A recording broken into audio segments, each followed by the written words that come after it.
मुकेश अंबानी के हवाले से उन्होंने कहा कि 2047 तक $35 ट्रिलियन की भारतीय इकोनॉमी हो गई। No power on earth can stop India from becoming a $35 trillion economy. Millions of Indians are chanting, Modi है तो मुमकिन है।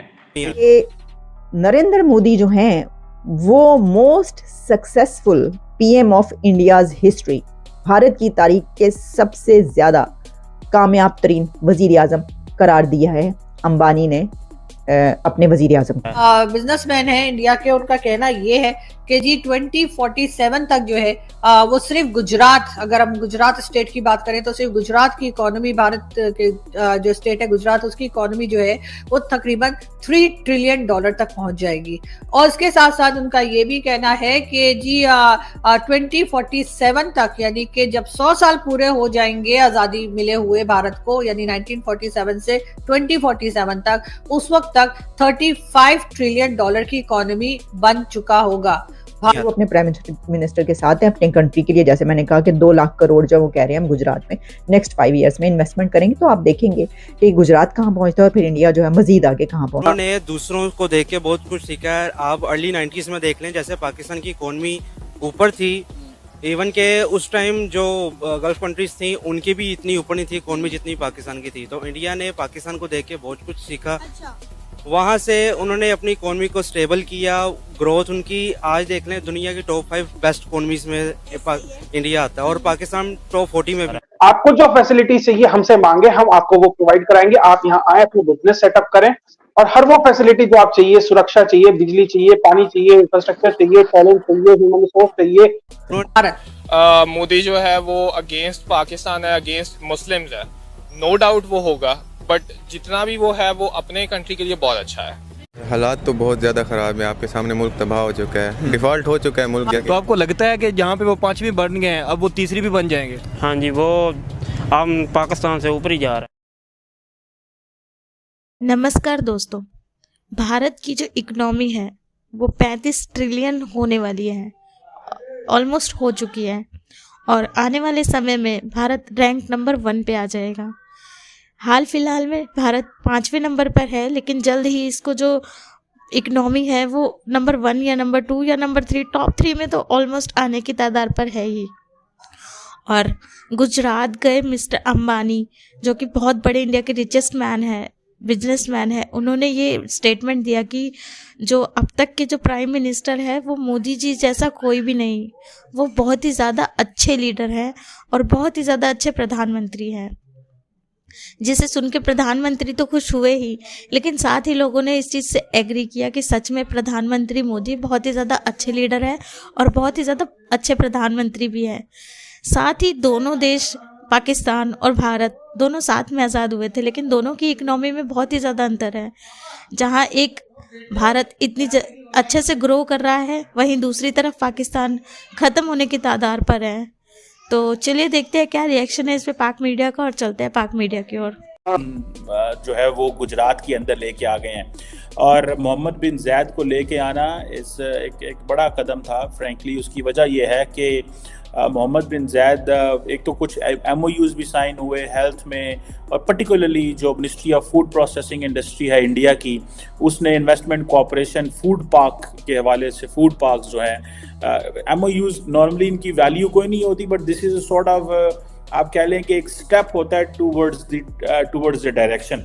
अभी जैसे पाकिस्तान के वज़ीर आज़म रिसेंटली UAE गए थे तो MOUs ही साइन हुए थे, उन MOUs के ऊपर फिर बाद में मिनिस्ट्रीज काम करती हैं। सो अभी ये जो MOUs साइन हुए हैं इंडिया और UAE के दरमियान, इनमें काम हो भी सकता है और नहीं भी हो सकता, लेकिन टेक्निकली देखा जाए तो इंडिया जिस पैमाने पे इंटरनेशनल लीडर्स को लेके आ रहा है, और ये जो अभी भले वो यूक्रेन के लीडर हों, भले वो UAE के लीडर हों, इन सब को चेक रिपब्लिक चेक रिपब्लिक के प्राइम मिनिस्टर आए हुए थे, इसी तरह जो है वो मोज़म्बिक के प्रेसिडेंट जो आए हुए थे।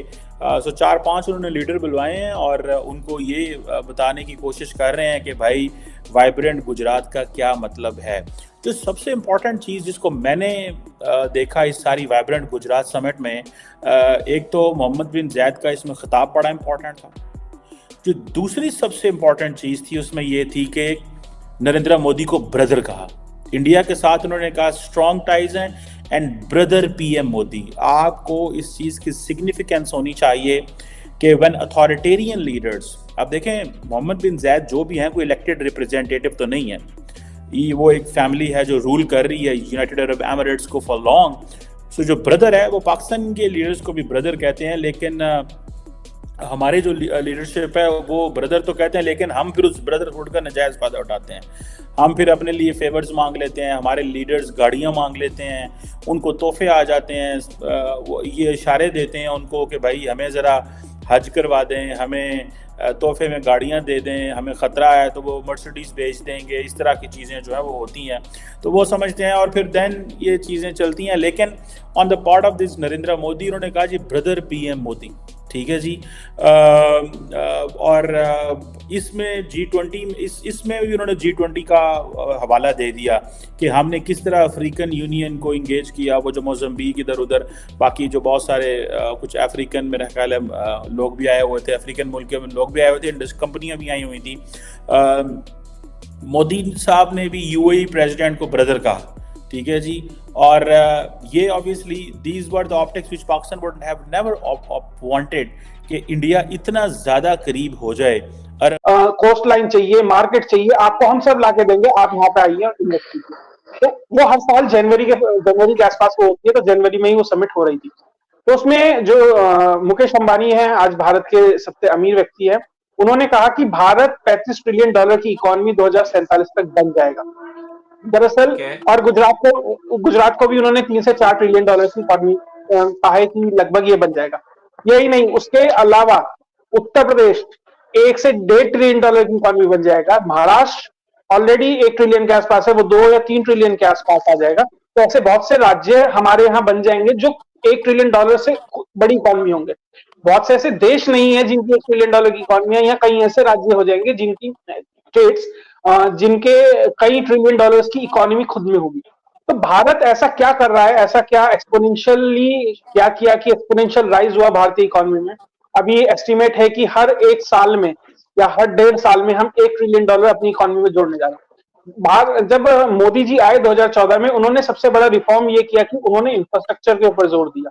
देखिए, जब तक इंफ्रास्ट्रक्चर के ऊपर आप काम नहीं करेंगे तो आप कोई इंडस्ट्री सेट कर लीजिए, बहुत अच्छी इंडस्ट्री है लेकिन मार्केट के साथ अगर वो इंफ्रास्ट्रक्चर कनेक्ट नहीं है तो वो इंडस्ट्री क्या करेगी। तो उन्होंने क्या किया, पूरे देश में सड़कों का जाल बिछाना शुरू किया। आज के टाइम में सबसे ज्यादा नेशनल हाईवेज भारत के अंदर है। भारत दुनिया का सबसे बड़ा रोड नेटवर्क बनने जा रहा है। उसके बाद उन्होंने रेलवे नेटवर्क में बहुत अच्छा काम किया। उन्होंने फ्रेट कॉरिडोर्स बनाए कि डेडिकेटेड उन लाइंस पे सिर्फ और सिर्फ जो फ्रेट ग्रुप है, जो फ्रेट वाली ट्रेन है वो चलेंगी। तो उनकी स्पीड डबल हो गई। जहां पहले एवरेज स्पीड 40 किलोमीटर प्रति घंटा थी, अब वो 100 किलोमीटर हो गई है। तो जो सामान पहले 2 घंटे में पहुंचता था वो उससे आधे टाइम में वो कहीं पहुंच रहा है। तो ये जो कनेक्ट है, उसके बाद जो डिजिटल कनेक्ट है, आप डिजिटल कनेक्ट देख लीजिए। आज हर भारतीय के हाथ में फोन है, 500 रुपए में वो अनलिमिटेड डेटा यूज करता है। तो एक डिजिटल जो कनेक्ट आ गया है कि अभी क्या है, हर व्यक्ति के खाता है, तो सरकार को पैसा देना है तो डायरेक्ट उसके अकाउंट में जाता है। तो डिजिटल कनेक्ट जो था, आप अमेरिका जाएं, कहीं भी जाएं, वहां शायद डिजिटल इंफ्रास्ट्रक्चर इतना अच्छा नहीं है जितना आज के समय में भारत में यूपीआई जैसी चीज है। तो ये जो डिजिटल कनेक्ट था वो पूरा किया। इंफ्रास्ट्रक्चर में अगर मैं बात करूं, जब मोदी जी आए तो 70 एयरपोर्ट थे, अब 140 एयरपोर्ट है।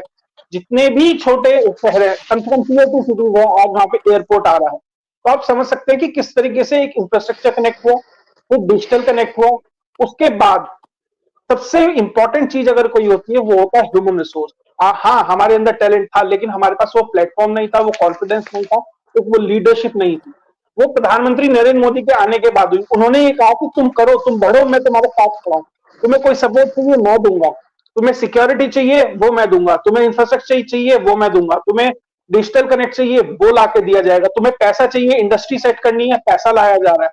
आपको ये जानकर हैरानी होगी, सन 2025 के बाद एक ये रिपोर्ट है इंटरनेशनल एजेंसीज की कि भारत के स्टॉक मार्केट में हर साल $100 बिलियन का एफडीआई सिर्फ स्टॉक मार्केट में आने वाला है। तो आप सोचिए कि भारत का स्टॉक मार्केट किस तेजी से बढ़ेगा, किस तरीके से वेल्थ जनरेशन होगा। फिर अगर वो वेल्थ जनरेशन होगा तो वो कहां जाएगा, वो वापस भारत में ही आएगा, भारत की इंडस्ट्रीज में लगेगा, एजुकेशन में लगेगा। तो यहाँ का जो एक ग्रोथ है ना, वो लीनियर नहीं होगा, फिर वो एक्सपोनेंशियल होगा। जिस तरीके से चक्रवर्ती कंपाउंड इंटरेस्ट कहते हैं ना, उस तरीके से वो बढ़ता चला जाएगा। तो ये स्थिति भारत के साथ होने वाली है अगले कुछ समय में। और आपको एक महत्वपूर्ण ऑब्जर्वेशन बता दूं, जेपी मॉर्गन चेज एक बहुत बड़ा बैंक है, दुनिया के टॉप 3 या 4 बैंक में से एक आता है। उसके सीईओ अभी कुछ समय पहले भारत में थे, तो उन्होंने एक ऑब्जर्वेशन दिया कि अगले 100 साल तक अमेरिका भारत का अलाई बनकर काम करने वाला है। इसमें आपको ध्यान देना है, India will not be an ally of USA, but USA will be an ally of India. तो आप समझ सकते हैं कि भारत किस पोजीशन में आज पहुंच चुका है। दुनिया की कोई भी ऐसी आर्म्स और एम्यूनिशंस और मिलिट्री से जुड़ी कंपनी नहीं है जो अगले कुछ साल में भारत में नहीं आने वाली है, और वो ऑलरेडी आ चुकी है। बोइंग हो, लॉकहीड मार्टिन हो या कोई भी हो, हर कंपनी ने कम से कम ऑफिस खोलना शुरू कर दिया है। धीरे धीरे प्रोडक्शन फैसिलिटीज भी यहाँ पर आने वाली है। तो आप देखेंगे कि Bharat will be an hotbed for all these companies. Google का, एप्पल का यूएस के बाद सबसे बड़ा अगर कहीं ऑफिस है तो वो भारत में है आज के टाइम में, माइक्रोसॉफ्ट का, अमेजोन का। तो जिस तरीके से भारत आगे बढ़ रहा है, क्योंकि भारत में एक स्टेबिलिटी है जो और देशों में शायद नहीं मिलेगी। भारत में एक ह्यूमन रिसोर्स है, भारत में एक मार्केट है, भारत में एक विजन है, और सबसे अच्छी बात है कि भारत के अंदर आज के समय में किसी भी देश की अपेक्षा देखा जाए तो शांति है, पीस है। और अगले 70 साल तक का जो डिविडेंड, जो डेमोग्राफिक डिविडेंड है, कि हमें एज है कि हम एक यंगर पॉपुलेशन है और एक बड़ी यंगर और स्किल्ड पॉपुलेशन है, वो आज हमारे पास है। इसलिए हम वो $35 ट्रिलियन, उन्होंने, देखिए मुकेश अंबानी को चुनाव नहीं लड़ना, तो वो कोई बड़े वादे करके उन्हें कुछ मिलना तो है नहीं, वो 35 की जगह 70 भी बोल सकते थे। लेकिन क्योंकि वो भारत के सबसे टॉप मोस्ट बिजनेसमैन है, वो भारत के हर कोने में बिजनेस कर रहे हैं, तो वो हर भारत के हर कोने का पोटेंशियल समझ पा रहे हैं और उन्हें पता है कि कहां से कितना आने वाला है। तो उन्होंने जब उस चीज को एक क्यूमुलेटिव डेटा में दिया तो उन्होंने कहा $35 ट्रिलियन। अभी हम कहते हैं कि भारत की जो